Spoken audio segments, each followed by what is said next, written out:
Hello, and welcome to New Beginnings Baptist Church. We are so glad that you've chosen to join us today for this time of worship. My name is Pastor Brian, and our goal here is to help you to know and love God more. We believe that God has something special planned for you during this time. So let's hear from God's Word now. Our speaker this morning is Matt Klingenberg. Did I say that right? He's from Valley Point Baptist Church in Spokane Valley. He's on staff there. He works with volunteers and mentors, and so we're glad to have him today. Would you give him a warm welcome as he comes to share the Word with us?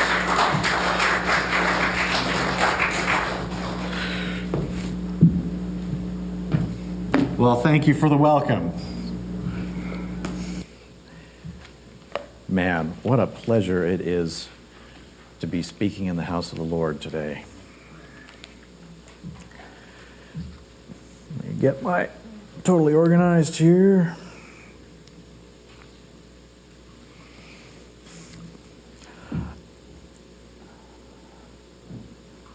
Unfortunately,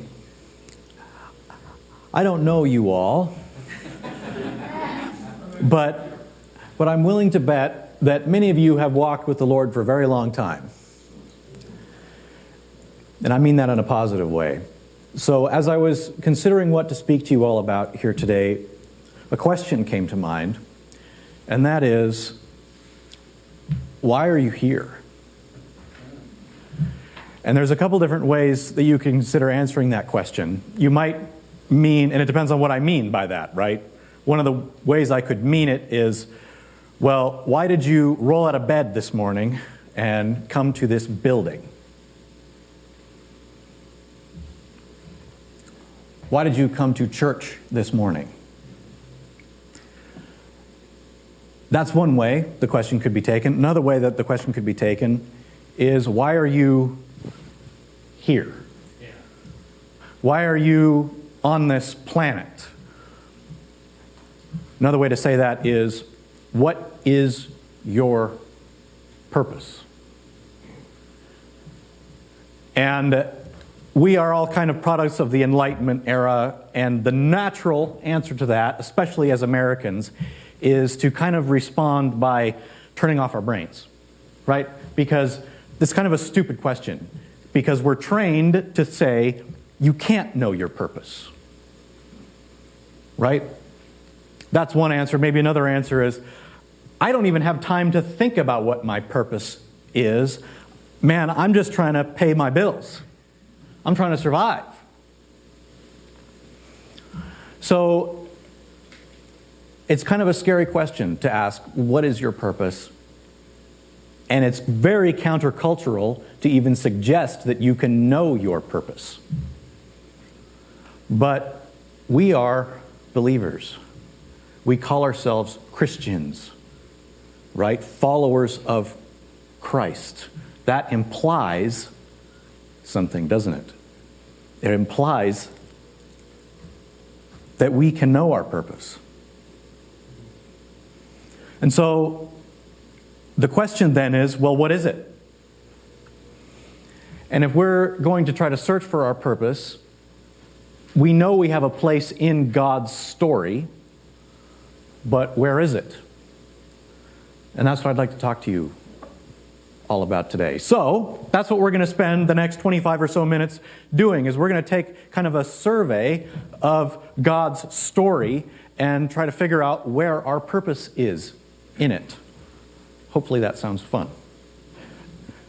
So if we were going to start in God's story to try to find our purpose, where do you think a good place to start is? In the beginning. So let's start in the beginning. Genesis 1:1. In the beginning, God created the heavens and the earth was formless and void, and darkness was over the surface of the deep. Stop there. We got a couple words here.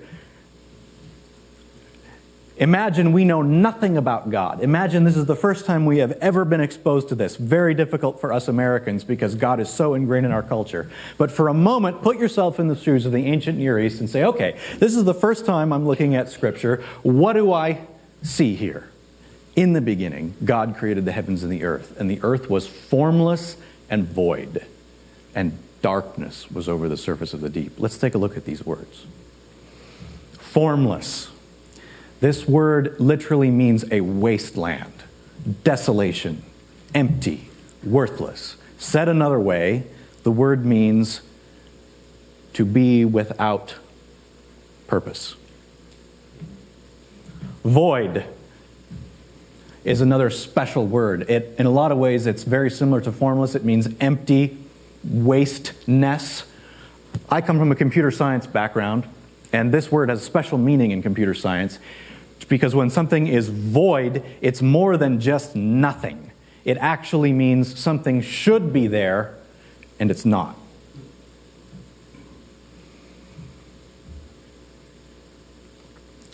Darkness. This is another word that might be a little bit difficult for us to imagine because we have such easy access to light in our world today. But again, darkness is, to the people of the ancient Near East, was very scary. It was debilitating. At night, if you are without light, what does that do to you? Well, it takes away your ability to act. All of your weapons, all of your abilities, everything that you are, the things that you use to defend yourself and define yourself as who you are worthless when you cannot see, when you are in darkness. It strips you of your ability to act. Next is the surface of the deep. I want to spend a second talking about this word too, because what do you imagine when you hear about the deep? If you're like me, before I started looking into this, when I imagined the deep, I imagined like Ponderay.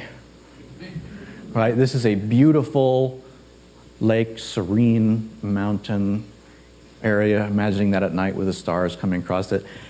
That is the wrong picture of the deep. Because the deep, this is the deep water. This is a word that the ancient people of the ancient Near East used to describe death. Because if you took your trireme or your galley and you sailed out into the deep, you are not coming back. When you imagine the deep, this is a place of chaos. It is a total lack of order or control. It is a maelstrom. That is the picture that we are supposed to get when we think of the deep, and that is the picture that God brings us into in Genesis 1:1, in the beginning. Then God starts to create. And we read through these cycles. God creates, and it was good. And God creates, and it was good, right? He creates, He separates the waters above from the waters below. He creates the day and the night. He creates the vegetation and the plants and the animals, and it was good. This is a pattern that He creates for us. And every single time, it ends with this idea of it being good. And good, in this case, is the opposite of all those other things. It is the opposite of darkness and chaos. It is ordered, valuable, beautiful, purposeful.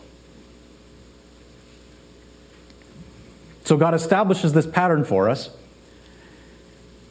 and then He breaks it in the next couple of verses, right? So, what do we know about God at this point? The pattern of God is that He brings order to chaos. He creates what is good. So then, as I said, He kind of breaks that pattern in the next couple of verses, right? This is curious. Then God said, this is verse 26, "Let us make man in our image, according to our likeness, and let him rule over the fish of the sea, and over the birds of the sky, and over the cattle, and over all the earth, and every creeping thing that creeps on the earth. God created man in his own image. In the image of God, he created him. Male and female, he created them. So God has this pattern. As readers, we read through this, we understand this pattern. God is a creator. He brings order to chaos, and then he creates mankind in his image. What does that say about what we are?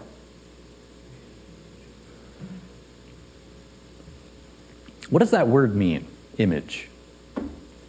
If you all have grown up in the church, probably, or you've been around the church for a very long time, so probably your immediate response to this question is, well, it's a reflection.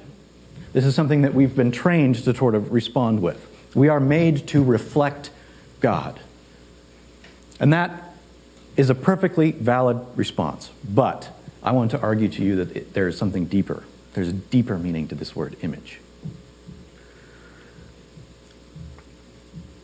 So, what is an image? Is this an image?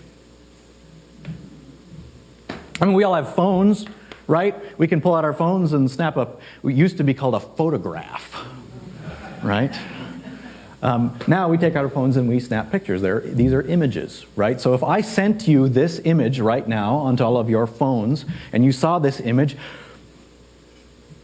what would that do for you? Well, this is a representation of a beach, right? Now, when you see this image, are you transported to that beach? Can you smell the seawater? Can you hear the waves crashing? Can you feel the sand underneath your feet, right? And the wind going through the palm trees, right? No. Right? In fact, an interesting thing about an image like this is that the more time you have spent with the real thing, the more real that image probably becomes. Right? So this image is a representation of a beach. Okay? This is an image that my nephew made for me. And the reason I bring this up is, let's say I took this image and I gave it to you. Would that image then belong to you? Let's say I had the Mona Lisa and I gave you the Mona Lisa. Would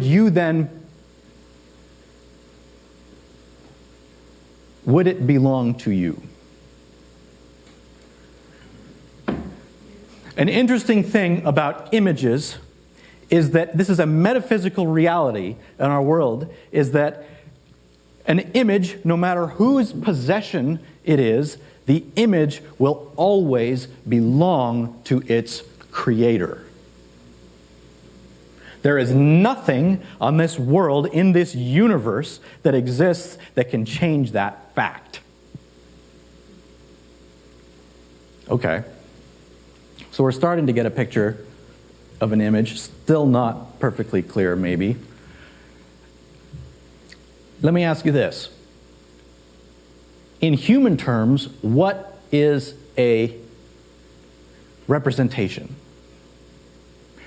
Well, that's actually not that difficult of a question to answer, because we have representations. In fact, since the beginning of human civilization, human beings have been representatives, right? Here's an example. This is David Perdue. He is the United States representative to the People's Republic of China. Probably a not very enviable job. But his job is to exist in a foreign country, and his main responsibility is to make sure that the interests of his home kingdom are paid attention to and furthered in the foreign kingdom that he is a part of. That is a representative in human terms. Their job is to make sure the interests of the foreign kingdom, of his home kingdom, are represented in the kingdom that he lives. Okay, now before you think that I'm doing eisegesis here, let's look at the next verses. Very next verse. God blessed them and said to them, "Be fruitful and multiply, fill the earth and subdue it.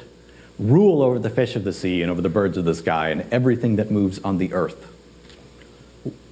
In context, I would like to argue to you, this is more than a command just to have a lot of babies. That is part of it. That is part of this command. But what God is saying here is, what God is telling to us in these early verses is, I am the creator. I bring good. I bring order to chaos. I am making you in my image. You are my representatives on earth. Now, go, Adam and Eve, and fill the earth with my representation. Represent me on earth and take it over. One last example. This is an image. It is a statue that was made in the ancient Near East. Again, when a kingdom would go and they would conquer another kingdom, they would leave a statue, an image of their conqueror. Why? So that the conquered would know who's in charge. They would have that image. So, God's message to Adam and Eve: fill the earth with the representation of God. Be God's representative on earth. So how did that work out? Well, in Genesis 6, 5 through 8, we read this: "The Lord saw the wickedness of man was great on the earth, and that every intent of the thoughts of his heart was only evil continually. The Lord was sorry that he had made man on earth, and it grieved his heart."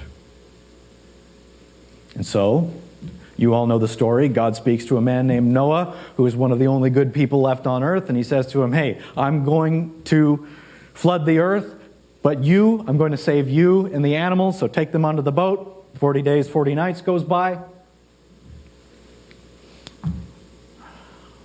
God says to Noah this: "I will blot out who I have created from the face of the land, from man to animals to creeping things, from birds of the sky, for I am sorry that I have made them." But Noah found favor in the eyes of the Lord.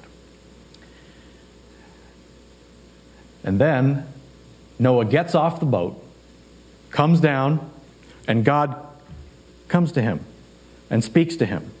This is the Noahic covenant. And at the very beginning of the Noahic covenant, God says this: "God blessed Noah and his sons and said to them, be fruitful, multiply, fill the earth." God's message to Noah: fill the earth with the representation of God. Be God's representatives on earth. Interesting. Well, how did that work out?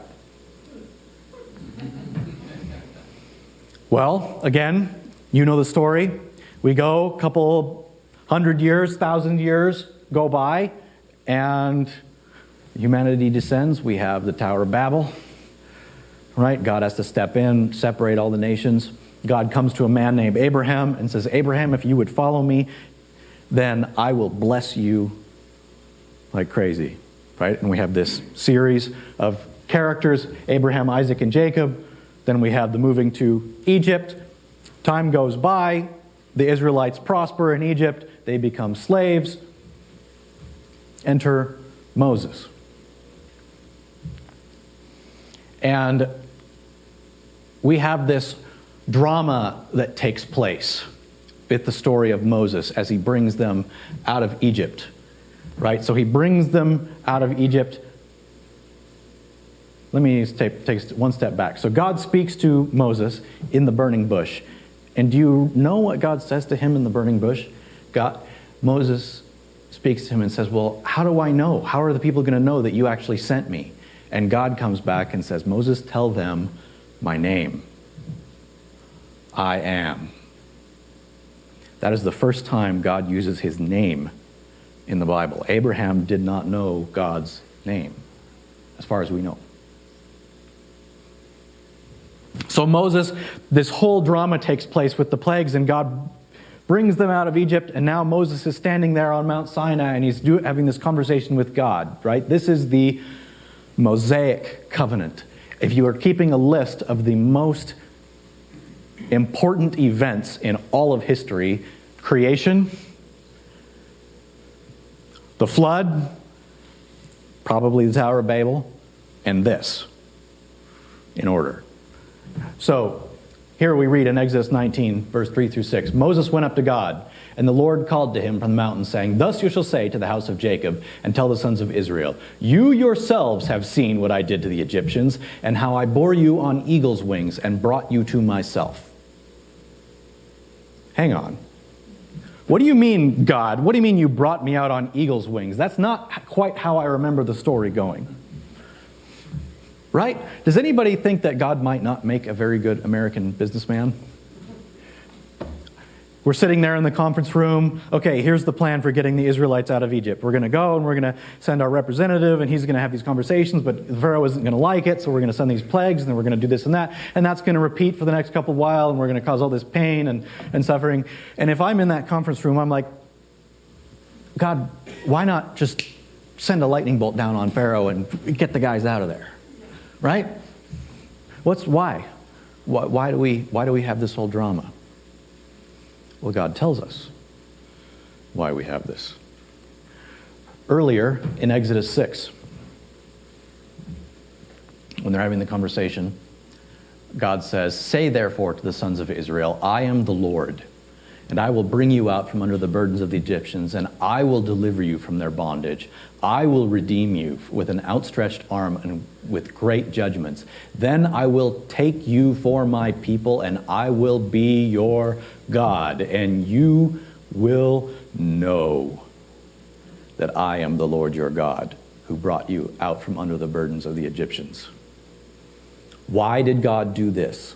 Why have all this? So that the people of Israel would know that God is the one that did it, and that the Israelites are God's people. Here's another one. Exodus 7, 1 through 5. Then the Lord said to Moses, See, I make you as a god to Pharaoh, and your brother Aaron shall be your prophet. You shall speak all that I command you, and your brother Aaron shall speak to Pharaoh, that he let the sons of Israel go out of his land. The Egyptians shall know that I am the Lord when I stretch out my hand on Egypt and bring out the sons of Israel from their midst. So why did God do what he did? So that the Israelites would know, and so that the Egyptians would know. And all nations.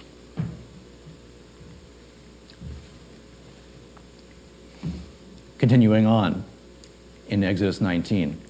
This is God speaking. Now then, if you will indeed obey my voice and keep my covenant, then you shall be my own possession. All the peoples, for all the earth is mine. And you shall be to me a kingdom of priests and a holy nation. These are the words that you shall speak to the sons of Israel. This is it. This is the foundation of the Israelites as a people. This is their relationship with God being established. And this is how God tries to define himself to them. So what do these words mean? Again, you've probably heard lots of sermons on this word holy, right? Holy means to be set apart, right? If I have my forks and my spoons, right? I take this fork and I set it off to the side because that is a special fork for a special occasion.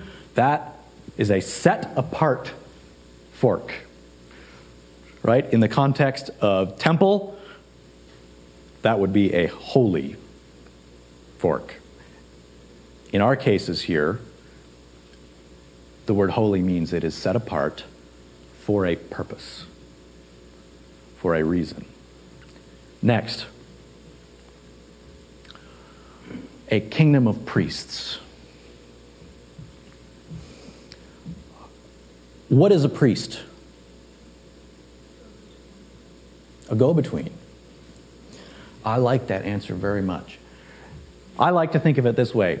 The way it's been defined for me is that there are prophets and there are priests. Right? A prophet is a person who does what? He speaks the truth of God. Right? Said another way, a prophet is a man who brings God to men. That is what a prophet does. He brings God to men. God spoke to me this. A priest is the contrapositive of that.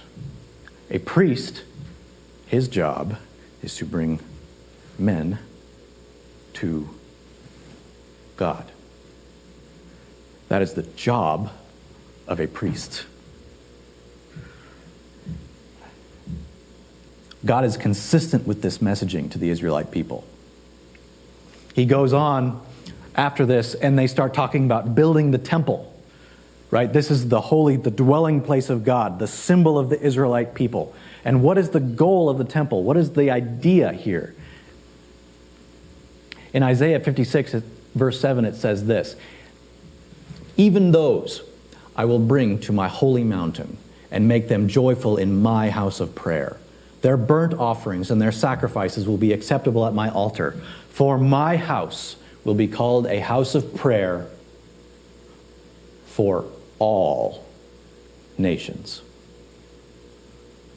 All nations. Not the Israelite people, all nations. The idea, the goal that of the Israelite people was what?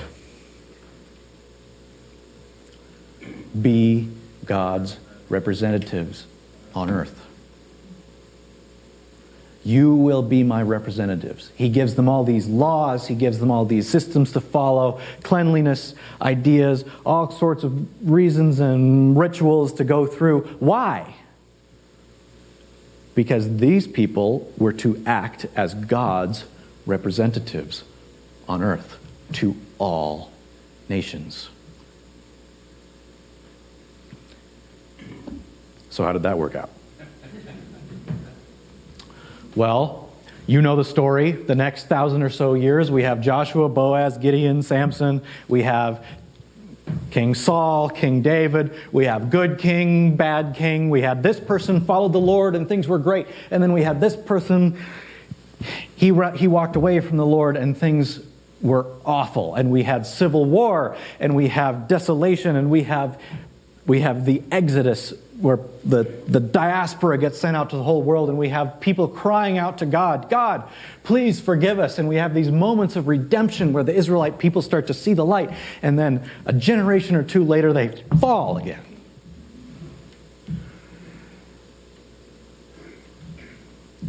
And in the closing chapter of the Old Testament, in the book of Malachi, it says this, "Oh, that there were one among you who would shut the gates, that you might not uselessly kindle fire on my altar."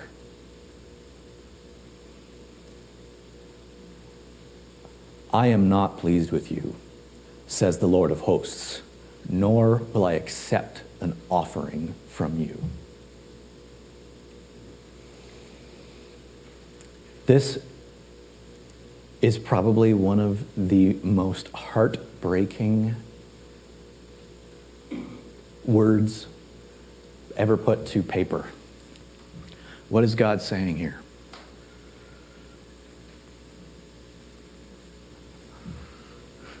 Shut it down.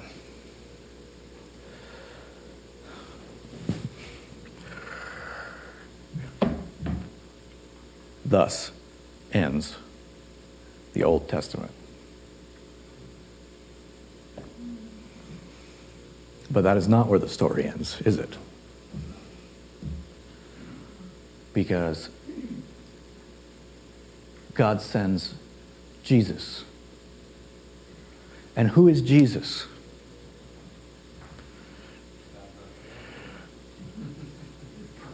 Well, let me build that for you rather than just saying it.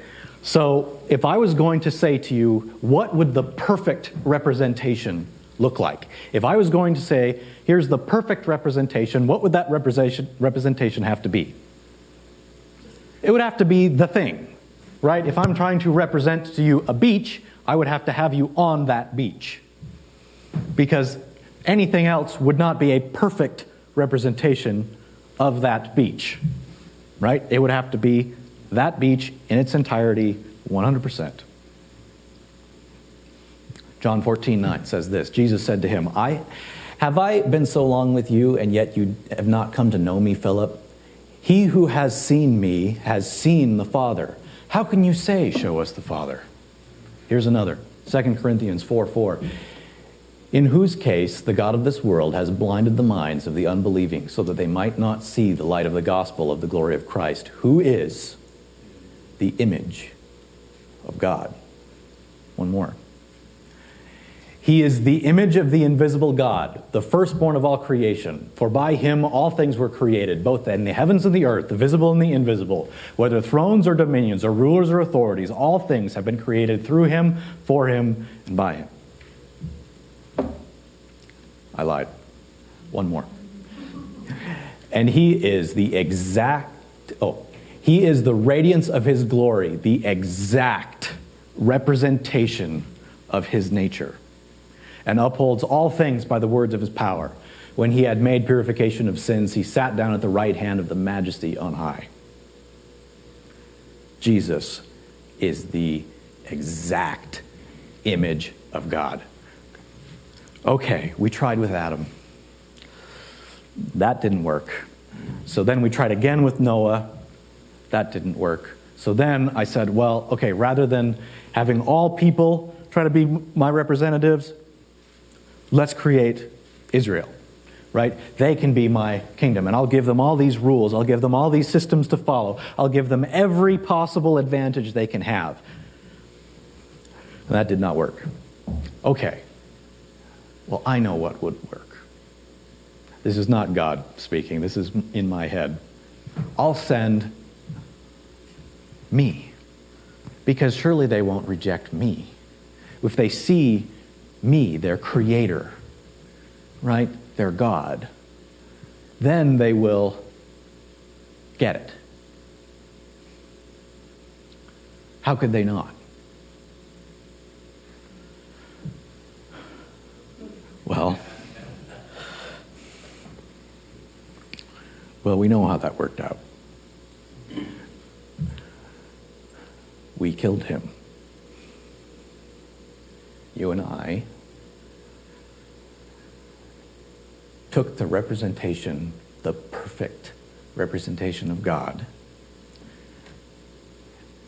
and we nailed him to a cross and killed him. Now, if you were God, at this point, what would you do?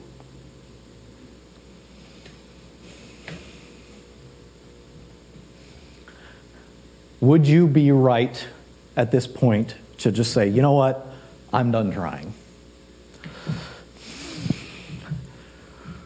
I don't know what that looks like, but I think God would be perfectly within his rights to be finished with humanity at this point. They have rejected you. There is no room for miscommunication here. This was the exact representation of God, and he was soundly rejected.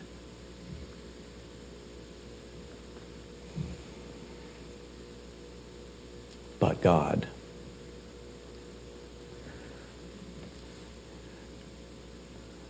filled with grace, knows us.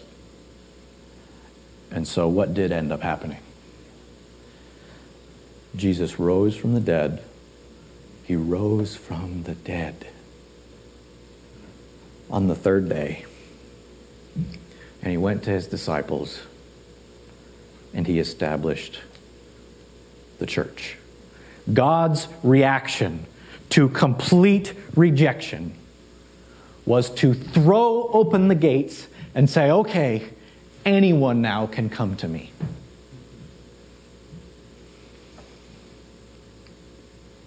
You are welcome. Accept me and be forgiven. Come into relationship with me. And fulfill your purpose.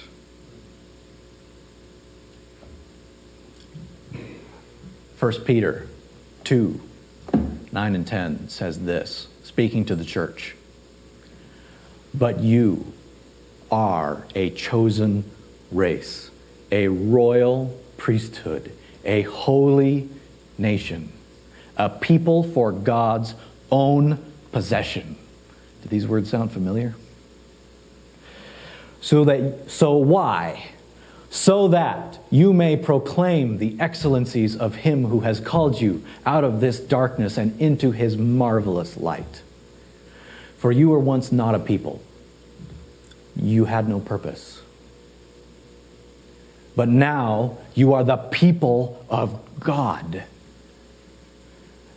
Ultimate purpose. You had not received mercy, but now you have received mercy. Matthew 28, 19 and 20 says this about our purpose. This is Jesus speaking. You've heard this verse quoted 1,000,000 times, I'm sure, but I'm going to do it again. Go, therefore, and make disciples of all the nations, baptizing them in the name of the Father and the Son and the Holy Spirit. Teach them to observe all that I have commanded you, and know that I'm with you to the end of the age. Christian, what is your purpose? There are so many distractions in this world, right? We're Americans, we know everything about distractions, right?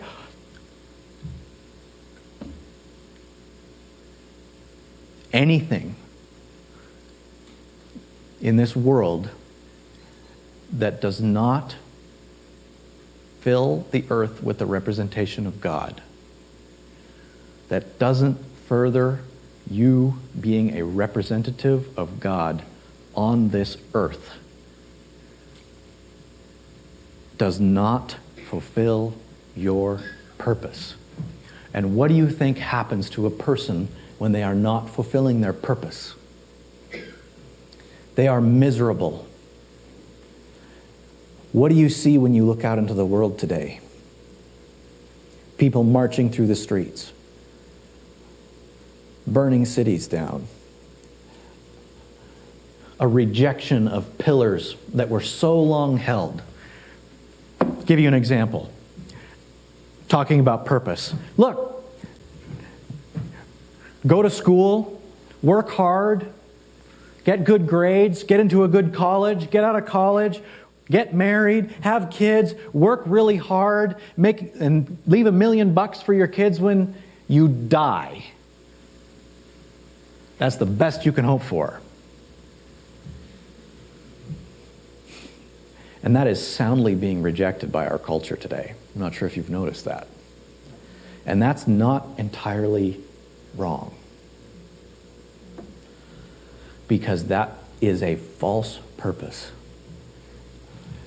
This is not a message just for Christians. This is a message for people, humans. We were created with a purpose, and that is to be in relationship with God. That is why you are here.